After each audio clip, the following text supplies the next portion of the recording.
Good evening, everyone. I hope you're well. Welcome to the Competitor's Ultimate Guide to Performing Under Pressure, Part 1 of 2, with guest speaker John Pratt, Performance Director at iZone Driver Performance. My name's Katie Baldwin. I'm from Motorsport UK, and I'm primarily here just to monitor the Q&A and field any questions for John. Before we begin, just a few housekeeping points to note. John, if you could just click onto the next slide for me. Please be aware that this webinar is being recorded, so it will be available after the session. It will be on Motorsport UK's website tomorrow for you. As mentioned, there's a Q&A function which you should be able to see at the bottom of your screen. If you'd like to ask any questions, please post them on here and they'll either be answered naturally through the presentation or when John pauses to take questions at the end. Before I hand over to John, we've got a couple of poll questions. So shortly on your screen, you will see a few questions, which, hold on a second. Let's just launch these questions. So you should be able to see 3 questions on your screen now. We'll just give you 15 or 20 seconds to answer those, if you could just click through. So, do you feel you perform well under pressure? Would you consider yourself mentally robust? And do pre-race nerves help or hinder your performance? Okay, just a couple more seconds there.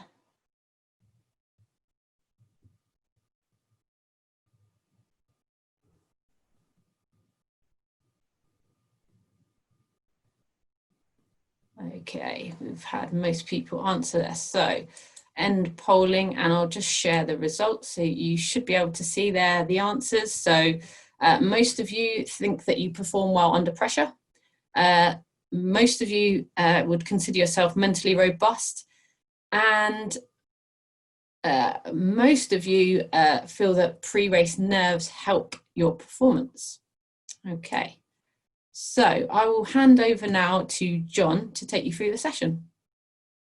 Okay, thank you very much, Katie. That's quite interesting reading, because actually most of the work we do here at iZone is with drivers wanting to perform better under pressure. So, okay, let's move forward. And so that's what the talk is going to be about tonight, performing under pressure. And the first part is understanding what is happening. And a sort of situation that you might be familiar with is that a lot of drivers can't understand how in testing they perform well, but when it comes to qualifying, they regularly underperform. And this would be not necessarily novice drivers. This can be actually really some quite experienced drivers will be affected by this. But on the face of it, there's very little difference between testing and qualifying. I mean, we're still driving. It's the same car and the same track. But when one looks at it a little bit deeper, there are 2 areas where there is a significant difference between free practice and testing and qualifying. And that is in how drivers train for qualifying and how they mentally approach a qualifying session. Now, when drivers train in their home sims, and I'm sure quite a few have got sims at home, or in testing, it's not generally focused on qualifying. In our experience, I would say the vast majority of drivers, if they're just left to their own devices, spend most of their time pounding round and round on long runs, just focused on getting a quicker lap time. If they make a mistake, they're not really too worried about it, because we've got another lap and then another lap and then another lap. And really all they're looking for is the quickest lap time they can do in that session. They're not really interested in all the other laps that weren't particularly good. And this can lead to challenges when it comes to qualifying. Long runs in testing and free practice use what we would call rhythm-based performance, where the act of just driving round and round eventually allows us either to sort of drop into a time eventually, or we just manage to hook all the corners up correctly, and we'll come away with it and be really happy with that. With, again, as I said before, no thought of all the other laps that it took to get there. Now, when it comes to qualifying, there's a limited number of laps in which to perform, and every lap counts. In some qualifying sessions, you need to have 2 laps because your first one is for the first race, and your second time is for one of the subsequent races. There's no time to get comfortable and build a rhythm. It's what we would call intensity and focus based, where drivers have to make it happen under pressure. And for example, a good example of the pressure you can be under is in British GT4. The tyre there really only gives 2 laps before you're over the peak. So you've really got to go for it in that situation. And crucially, as drivers have practiced at what we could consider a low intensity level, they're not used to that jump up to high intensity required in short qualifying runs. It's unpracticed. And where something's unpracticed, it's a bad policy to put a pressure on that skill, as it'll break down very quickly. As a result of this pressure, drivers then start to think about what they're doing. And this can lead to overdriving from trying too hard, or underdriving, being cautious and not wanting to make a mistake. And another area of difference is that in qualifying, drivers have to adapt to change very quickly. And again, this is not necessarily practiced in training. When I say training, in the sim, and to some extent in testing. Track grip and conditions can change overnight. If you've had free practice on a Friday, then it's rained overnight and you go out and qualify in the morning, that's going to be very different. If you've had practice in the morning, then it's qualifying in the afternoon, a lot of rubber can go down in the interim, and that will change the feel of the car. Cars handle differently on new tires. New tires have more grip, and you have to work in that window of the tire peak. And also, we have to deal with interruption. Remember, we've got a shorter run. There's going to be traffic. You do get yellow flags and occasionally red flags, and this further affects the rhythm and reduces the time available. The good thing about these technical aspects of qualifying is that they can be addressed really quite quickly in your training and how you structure your testing. And we're going to talk about that later. But improving your mental approach can be much more challenging.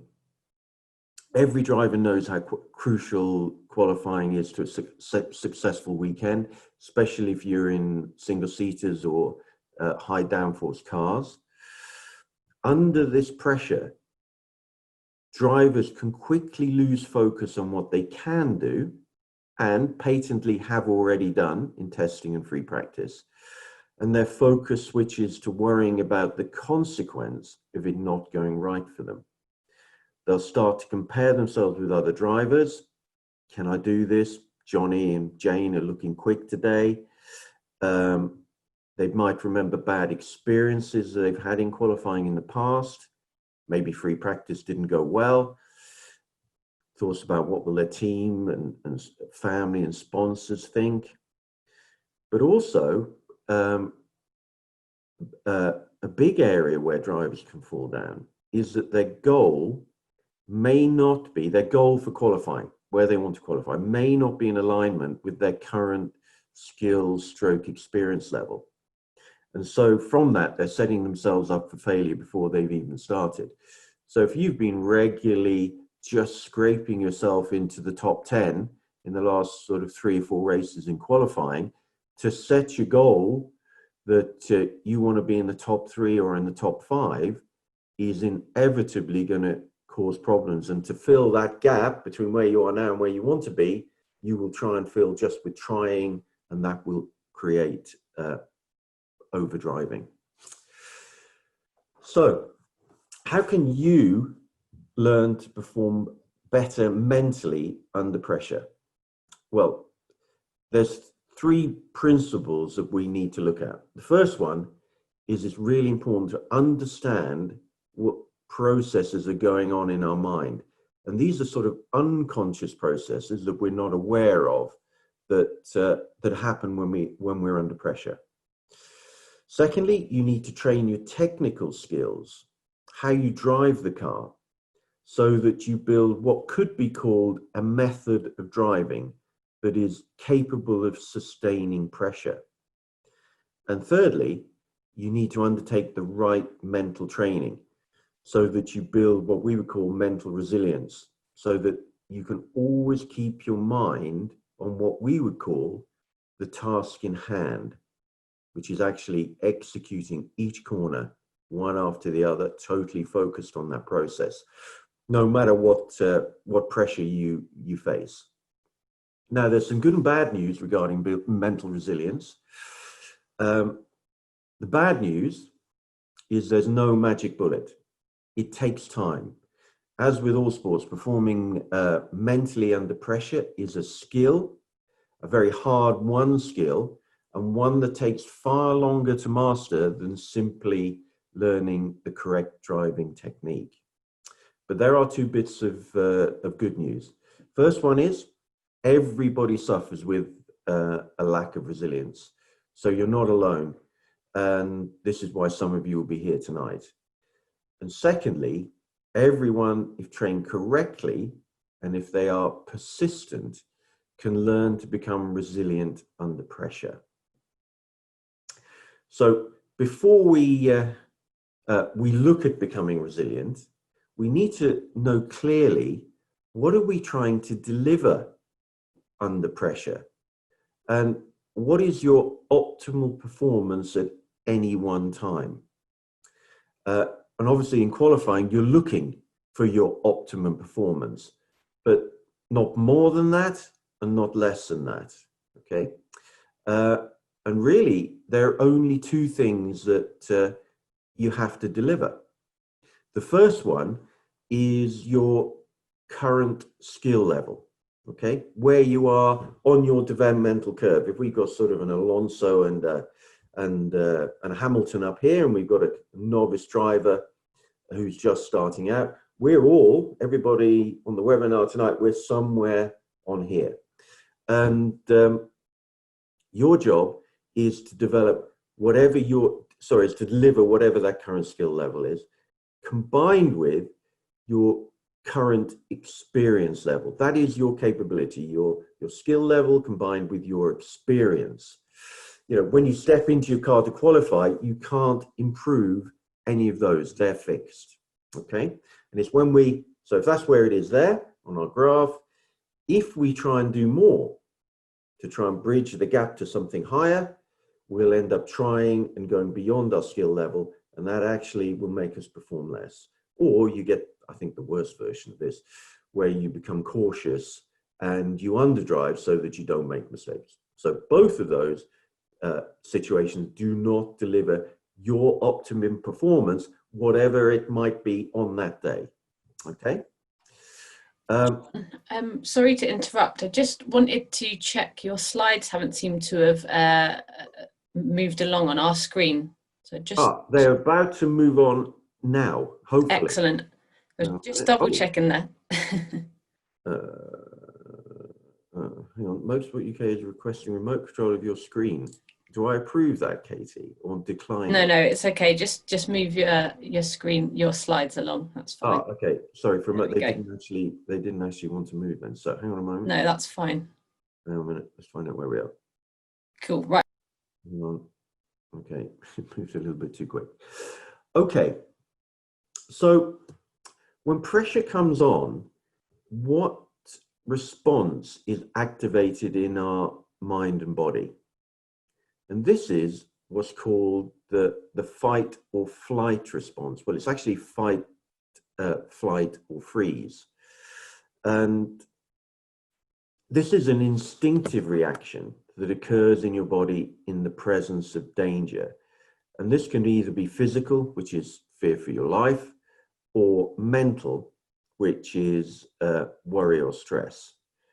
And the term fight or flight represents the choices that our ancient ancestors, hundreds of thousands of years ago, had to make when faced with danger, like suddenly being confronted with a saber-toothed tiger.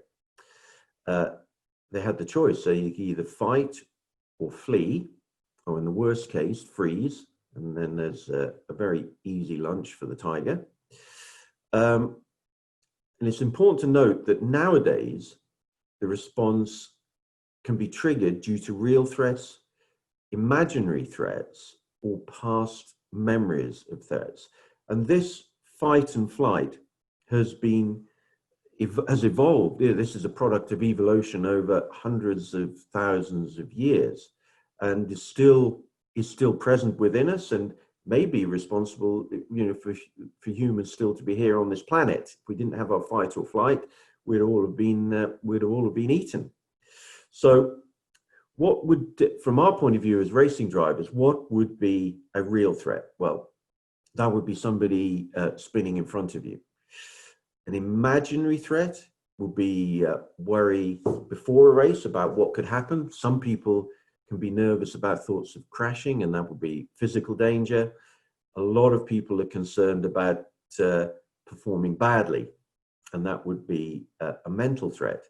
Or people get locked into past memories of threats, and before qualifying, worrying about a poor performance that they've had before.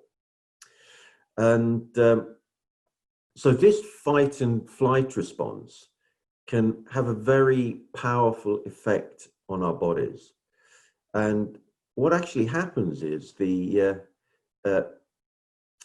triggers the release of hormones that, and we're not aware of this just happens, that prepare your body to either stay and deal with a threat or to run away to safety. And as I was saying, this is something we have no conscious control of. Okay, and it's actually I studied this a couple of years ago, and it's quite an amazing process how evolution has created this. And sort of examples of what can happen is, again, as I said, without you being able to do anything about it or even try and trigger it, you'll experience an increase in heart rate and breathing. And the purpose for this is to provide the body with the energy and oxygen needed to fuel a rapid response to danger. Really clever stuff. The muscles tense and become primed for action, which can cause trembling and shaking. And again, only when I read this a few years ago, I've got a hunting dog, Poppy. Anyone who's been to iZone will have met her. And she loves chasing rabbits out the back of Silverstone. And I could never work out why she would start shaking every time she saw some wildlife. And I thought, well, she can't be scared. What on earth is that all about? And of course, it's warming up the muscles, ready for her to go chasing after a rabbit. And again, really clever stuff. Your pupils dilate to help you see better. And interestingly, your peripheral vision is heightened. And again, if we can think about that, if we're in the jungle and we hear a twig break behind us, what do we need? We need peripheral awareness to see what happens. So fight and flight, that gives it to you. We get better peripheral vision. Mental activity and alertness increase for quick decision making, obviously really vital stuff. Your blood flow to your muscles will increase so that you're ready to go. Okay, so I consider that to be just really fascinating stuff, how we've evolved to be able to do that. And for us, a lot of these responses will sound very familiar to us as pre-race nerves. When we're younger, they would be described as butterflies in our stomach. And examples of this, but I'm sure we can all remember, is going back to school. I can remember going back to boarding school was not much fun. And maybe before a school match, before exams, or just something as simple as before reading in class. From our point of view as racing drivers, we can experience both what we could call positive butterflies and negative butterflies. So positive butterflies. As you can see from the body's reaction to the fight or flight response, there are many positive, as I said, amazing aspects that experienced drivers can harness to make them better. And this is where the really good drivers separate themselves from the less experienced drivers. So when, for them, fight and flight is triggered, they'll feel alert and excited to get whatever the qualifying session or race started. They'll feel physically primed and ready for action. They're more mentally alert and can focus clearly on the task in hand and don't get distracted from the task in hand. They feel ready to tackle any challenge that comes their way, and they'll feel their heart beating harder, but they know it's natural and helpful and it's supported them. They know that these very slight nerves are really very important for them to perform well. But negative butterflies, if we get too much of this and we indulge in what we could call performance anxiety, I don't know whether indulge is quite the word, right? Or we experience performance anxiety. And if you're struggling qualifying, this is probably what you're experiencing. You become anxious about the race and you're nervous before the start. You can feel physically sick to your stomach, and sometimes people are literally sick. James Hunt used to be well known for being sick before the start of a race. You end up with having excess internal mental chatter, so that you can't think clearly, calmly, or logical. The mind is just flashing from thought to thought to thought. And of course, what are we not doing in that situation? We're not focused on the task in hand, your primary job as a racing driver. You could find yourself worrying about what you might encounter in the race. You will feel physical symptoms such as an increased heart rate, and your heart is pounding. And the very fact that your heart is pounding, this will make you anxious and uptight on its own. Okay? So that's positive butterflies, negative butterflies, combined with what we could call performance anxiety. So what is driving all of this? So what we're trying to get behind all of these questions to find out what is the ultimate cause of these pressures coming onto us, and what is the body doing and the mind. So what is your fight and flight response protecting, if we go a little bit deeper, apart from your body? So we understand it's trying to defend our life in the old days, but nowadays it's actually trying to defend our ego. And in the West, we associate the ego with being arrogant, proud, or selfish, whereas in Eastern philosophy, such as Buddhism or Hinduism, the ego is seen as something that is very much part of everybody. Everybody has an ego, and is an aspect of your personality that's probably been built up since childhood.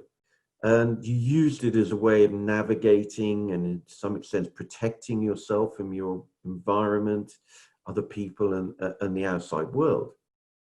And ultimately, it becomes a person's sense of self-esteem and self-importance, how you like to be seen by your peers and the wider world. And in the last sort of 10, 20 years, another thing that how we like to be seen on social media.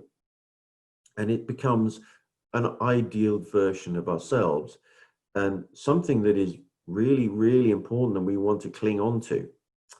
And what can happen is when your ego starts to, what they call overcompensate and become a challenge, you can start to demonstrate some of the following behaviors. You can find yourself constantly comparing yourself to the performance of other drivers, and you become fearful of not being quickest and how you're going to be seen and how that's going to affect you. And what can happen is, if that progresses, you can then find yourself, when things aren't going well, protecting yourself with excuses. People also become judgmental and critical of others in a way of protecting themselves. And in some cases, and I'm sure we've all seen this, you can see people that can start to demonstrate false confidence and unnecessary bravado. So how does the ego affect your fight or flight instinct? So fortunately, in today's world, there's not many real dangers out there. There's no lions and bears in the local park. But that doesn't mean that we've lost this ability to trigger the fight and flight response. The fight and flight response is so absolutely fundamental to us as human beings that that's sitting away in the background, looking for a job to do. And unfortunately, in the absence of these threats, it's been hijacked by our ego, and it can now be triggered by non-life-threatening situations, such as when another driver is quicker than us, or is catching us, and we're going to talk about that later. And our ego will try and defend us in the same life and death way. And in some ways, it is life and death to us if we're taking this sport seriously. And this life or death response is so powerful and uncomfortable that we want an immediate way out. We don't like to sit as human beings with discomfort. And for racing drivers, the way we try and get out of this immediately, and not a lot of, there's no conscious thought goes into this. This is an unconscious action driven by hormones in our body, etc. So for us, fight would be you immediately, and you notice you're half a second off the pace, or you see a car catching you quickly. What are you going to do? You're not going to just sit there. You're going to want to do something, okay? And that's going to be brake late in the next corner. Almost pretty much guaranteed. I would think that 100% of you here have experienced that. And the challenge with that is you can then make a mistake and drop more time, and then you try and guess again at trying to go faster, and we'll start to get frustrated. In terms of flight, you don't want to confront the situation. And when you get back to the pits, we start making excuses.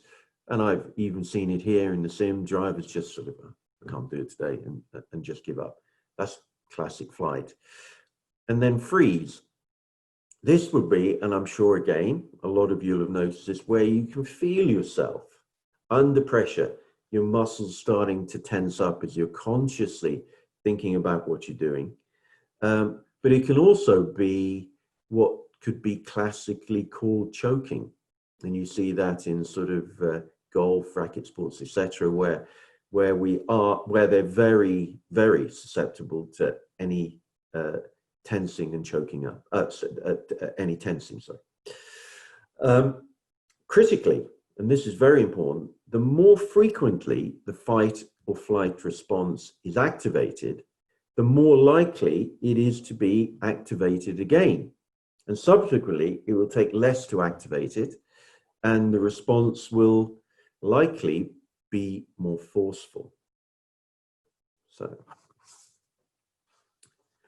So how do you train your ability to perform under pressure? Okay, and we covered these 3 points before, but I just want to cover them again because they're important. So we said before, understanding what's happening. And this is so the mind doesn't search around for solutions, okay? And we'll talk a little bit more about that in a moment. Building your method so that your process and your techniques are locked in and can sustain pressure. And thirdly, training your mental strength and resilience so that you can keep your mind on the task in hand. With those three things, if you really work at it, you're going to be rock solid under pressure.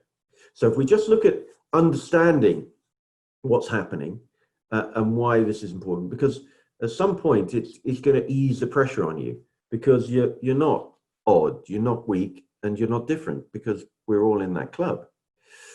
But it's also important to recognize that you can't escape pressure. It's the field you've chosen to play on. The human doesn't like choices that involve discomfort. And we're, as I said before, we're always looking for quick ways out of trouble. And also another characteristic you have is we'll always choose pleasure over pain. So it's not something that we enjoy, but remember, you've chosen to play on this field, okay? You've got to understand the mental process that's taking place, know the mental and physiological processes that take place when pressure starts to build, and understand that it's perfectly natural.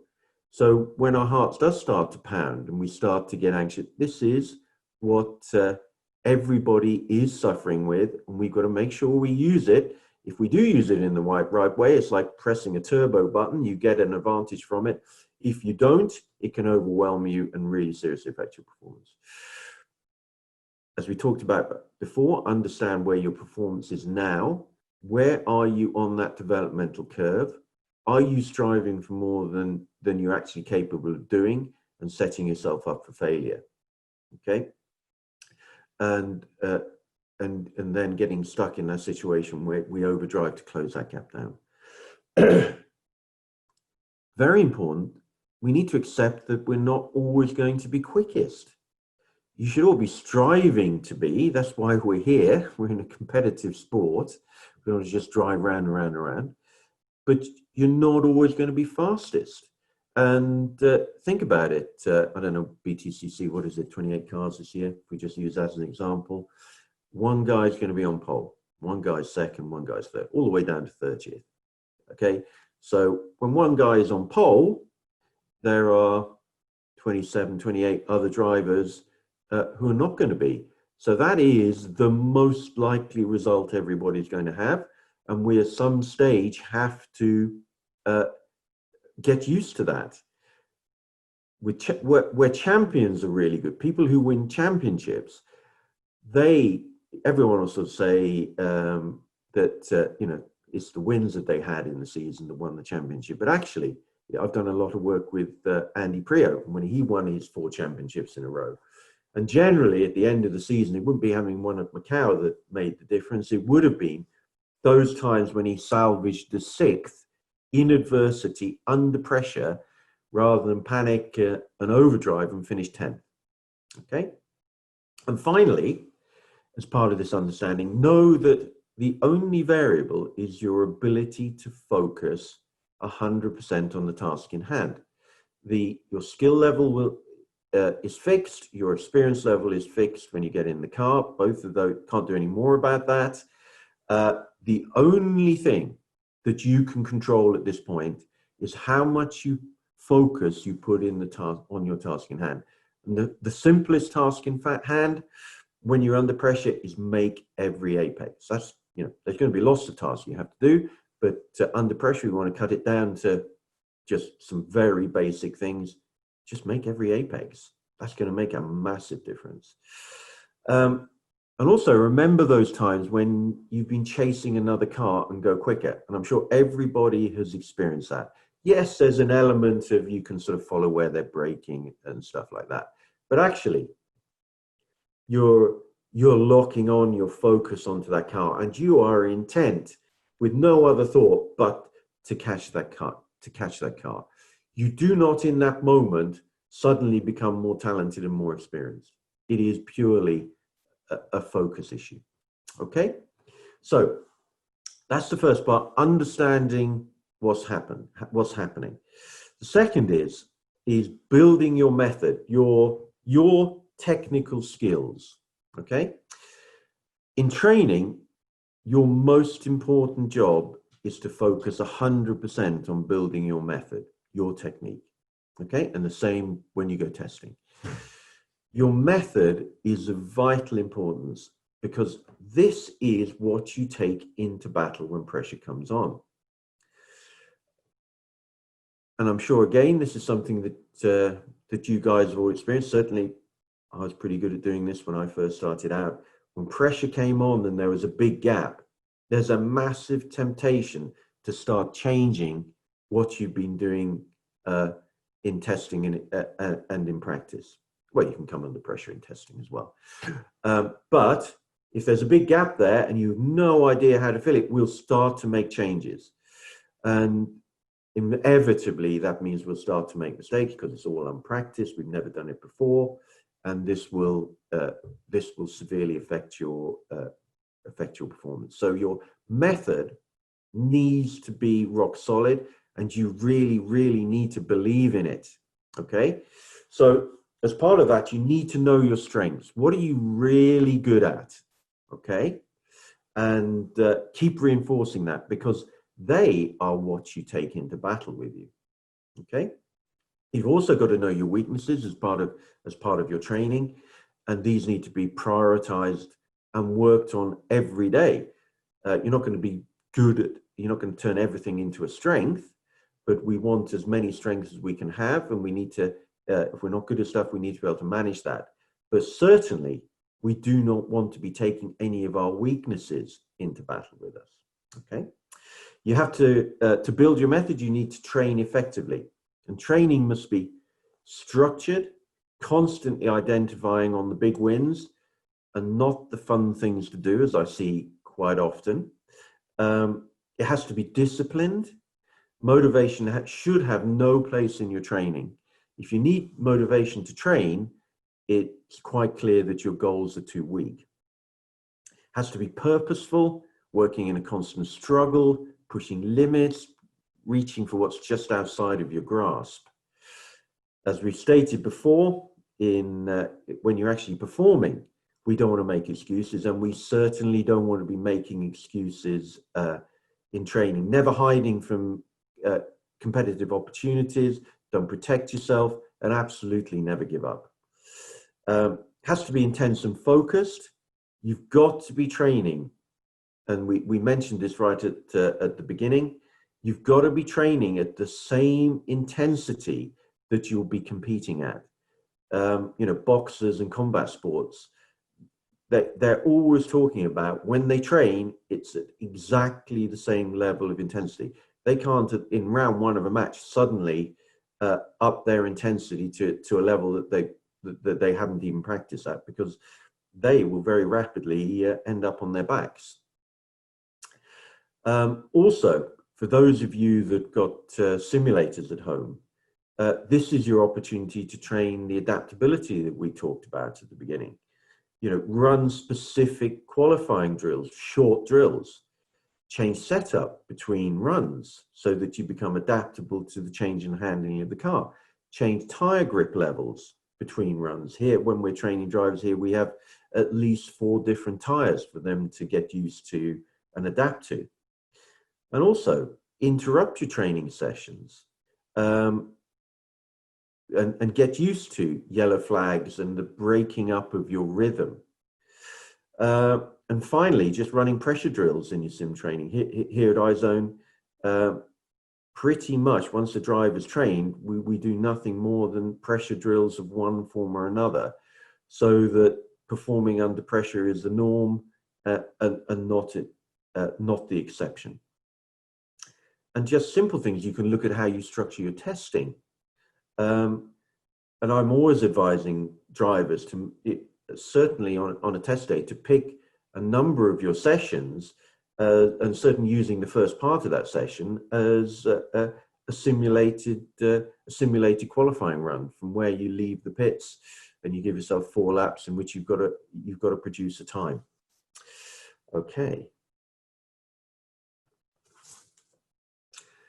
So finally, how do we train our mind to become mentally resilient? And this is where the very good, the greats, the champions separate themselves from the good drivers, and you can look at others. You know, I like watching tennis from the point of view of that is just bulk pressure. They have game points, set points, and match points. And you look at people, and it's interesting. There's like, you know, three guys that have stood out for the last 10, 15 years. Nadal, Djokovic, and Federer. Are they technically better, or are they mentally tougher under pressure? And you see some of the battles they have against each other. I think it was last year, was it Federer against Djokovic? I mean, that was just sustaining pressure. And we have on our wall, we've got a quote from Federer, and he says that under pressure, he sees things very clearly. And that's what the greats can do. Under pressure, they're actually better. Okay, and they use pressure to perform better.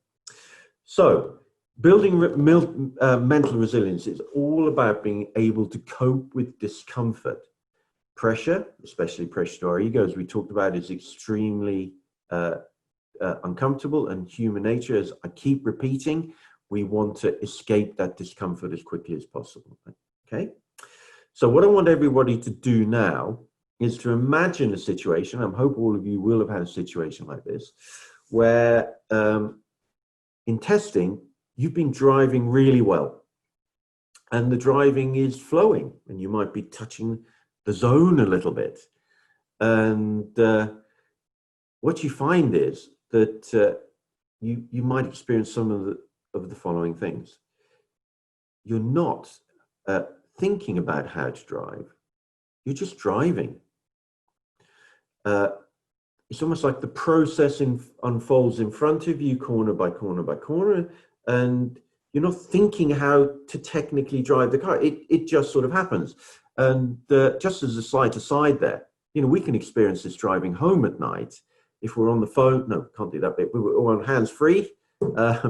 You can be having an in-depth conversation, and you find yourself arriving on your doorstep and wondering, how did you get there? The driving's just happened. You haven't put any thought into that. And we get a version of that when we're driving well on the track. Not all the time, quite rarely, in fact, but we do experience it. So you're not trying. It's enjoyable. It's easier. And you're invariably performing well. Okay? So we've got that memory. Now what I want you to do is imagine you look in your mirrors and you see another car catching you. Let's make it even worse. It's your teammate. Okay? And at this point, you meet what we call the crossroads of choice. Okay? We've got two choices we can make here. Choice one, you consciously, so you've seen your teammate behind you, consciously choose to focus on the next corner, making the next apex, keeping your focus on your technique and the task in hand. Not trying to do more, and not trying to protect ourselves by not making a mistake. I'm just going to stay there. Okay?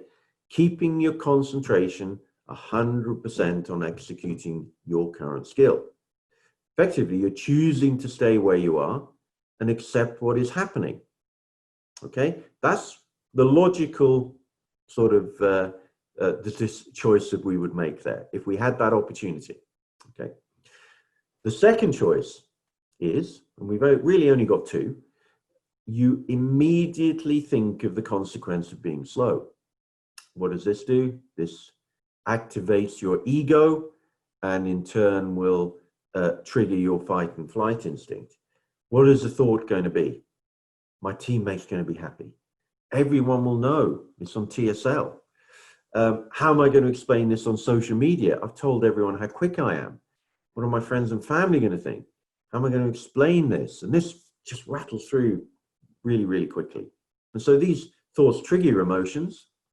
Fight and flight is in full action. And of course, the reason we want to do this, we want to get out of it as quickly as possible. And when emotion is triggered, logic, and remember we said that logically choice one is possibly the right choice to make. But of course, when emotion is involved, driven by our ego, activating our fight and flight, all of this is starting to cascade. we have very little chance of logic working, because emotion is, they say, 10 times more powerful than logic. Okay. And now, unconsciously, we don't think about this. There's no conscious thought in this. It's almost like on autopilot. We start to think how we can drive quicker. And we look at what I would call ways of cheating time. It hasn't ever worked for us, but we've got to get this quick way out. We start to overdrive, and how's it going to manifest? Well, we're going to brake later, try and carry more speed. That might make you turn into the corner early, pick up the throttle early. That's going to create understeer, and that we might have to lift on the exit. And instead of this being enjoyable and we're performing well, we're not trying, you experience a drop in performance. It's not enjoyable, and you get frustrated, and that frustration leads to another drop in performance. Okay, so we're getting to the nitty-gritty of it here. How could we have stopped this from happening? Okay, how could we have actually done the logic thing, that go for choice one? Well, it's quite simple. You have to remember where this all started. Remember, we're trying to get to the root problem under all of these layers of things that are happening. We want to get to the root cause of this.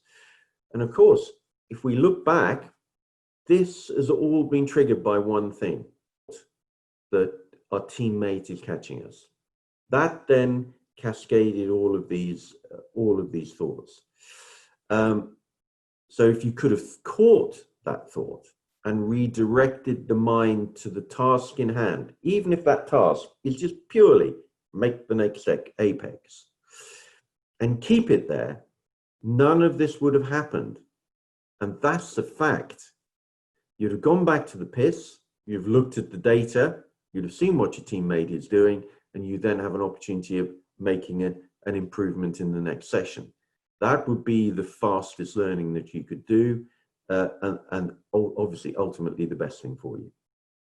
So if catching this thought and redirecting the mind to the task in hand is what we need to do, how can we practice that?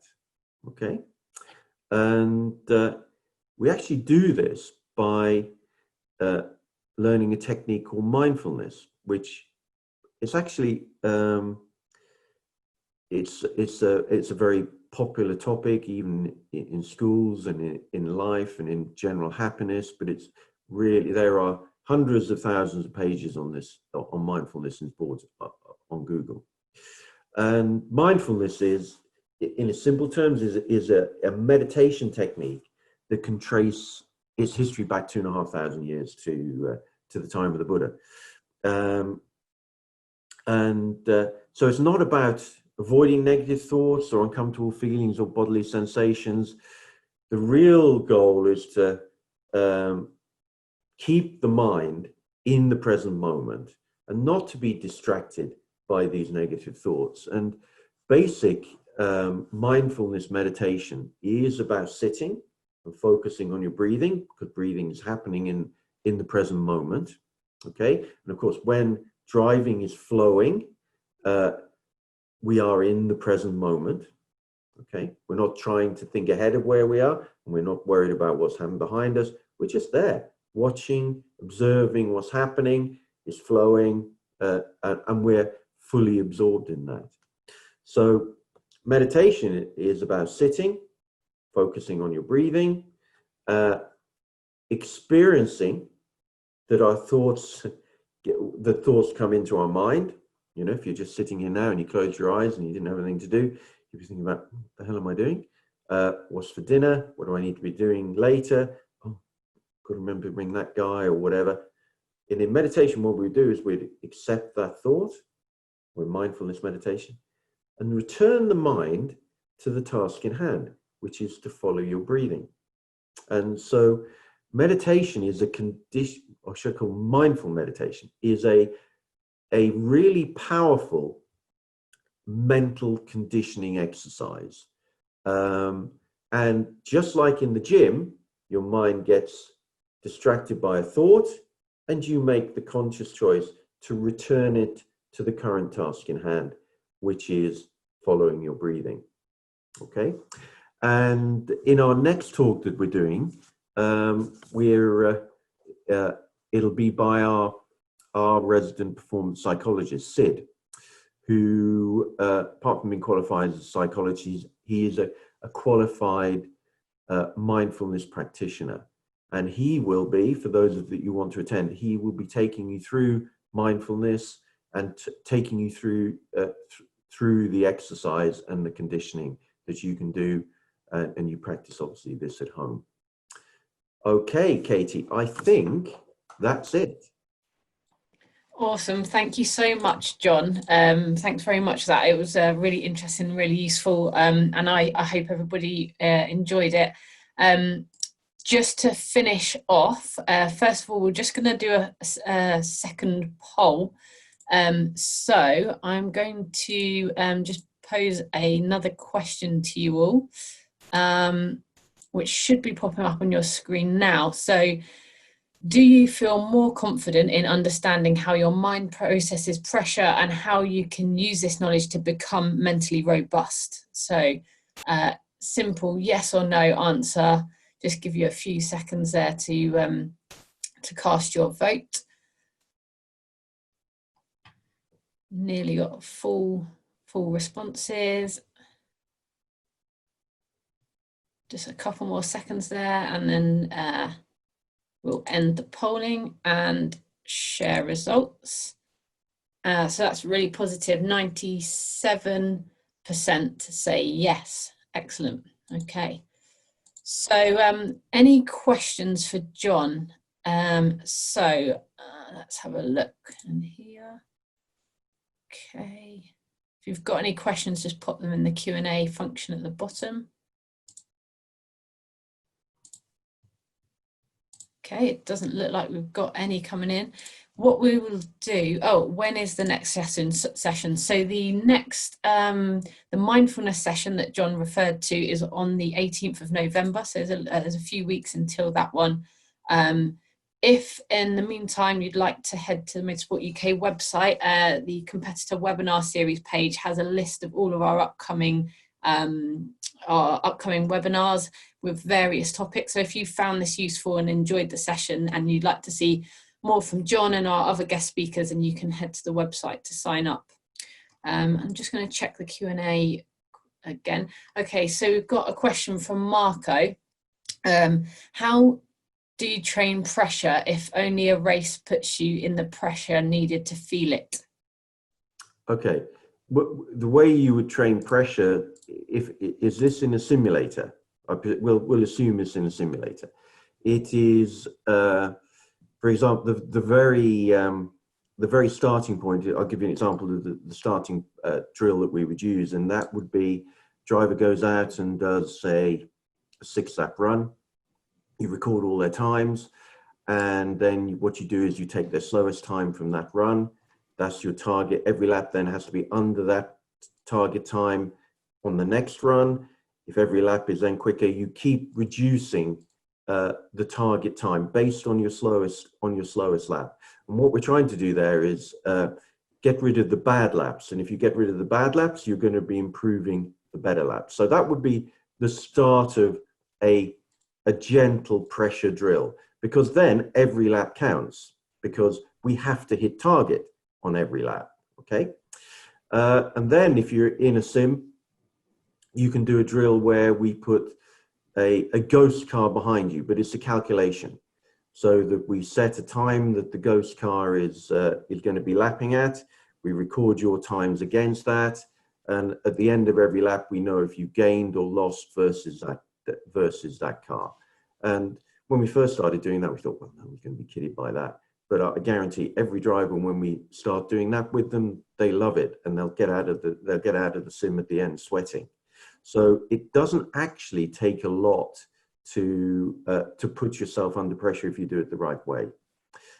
If you really want to be good at experiencing what well, or certainly another way of practicing experience-brought real pressure is visualizing race starts and things like that, because you're working from your own memories, not a projected screen in front of you. And they will always trigger the same sort of emotion. So if you're visualizing yourself waiting to go out to qualify, something we do here every morning with our drivers over the internet. And so you'll be experiencing that build-up of pressure and emotion, and then having to execute your skill against that. Awesome, thanks, John. Got another question here from Shravan, who says, say you're up against a competitive field, what is the best training to train your mind to adapt to a certain situation? Best training to adapt your mind to a certain situation. I'm trying to think, that's quite a difficult one to answer.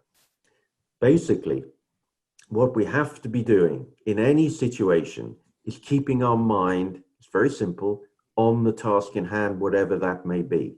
Okay, so when we do visualize runs every morning with our drivers, say qualifying run, we establish what are the very simple tasks in hand that they have to do. And so, for example, when you go out of the pits to qualify, your first task is to get heat into the brakes and tires. Second thing is you've got to make space on that lap as well. You've got to get out of the last corner of your warm-up lap without making a mistake. Not necessarily do it any better, but don't make a mistake. And then quite simply, a simple one would be, as I said, focus on making every apex. If you're up against a competitive field, the only solution is to keep your mind focused on your individual task in hand and try and deliver your current skill stroke experience level. It's really irrelevant what the others are doing. I think this is where we get ourselves completely distracted. Your job, I don't know if you want to be a Formula One driver at one time or a manufacturer driver, one day, maybe, if it's a goal of yours, a manufacturer or a team will be paying you to drive. And your job is to go out and deliver your current skill level, your current experience, every single corner, every single lap, delivering that task in hand. And then at the end of it, you'll find out where you are. It doesn't matter what the other people are doing. It absolutely has no effect, effect on your performance at all. It's about what you're doing. This is, in many ways, a very individual sport. Excellent, thank you, John. There's no other questions that have come in at this time. Just probably one thing to say is that we'll follow up with a data sheet from iZone, which you'll receive over email tomorrow, but it will also be uploaded onto the website along with the recording of this session if you'd like to rewatch or if there's anything that you've missed. Equally, if you've got any questions, there'll be a email address that you can contact us on if you think of any off the back of the session that you would like answered. So otherwise, I thank you all very much for attending. Thank you very much to John, and have a lovely evening and take care.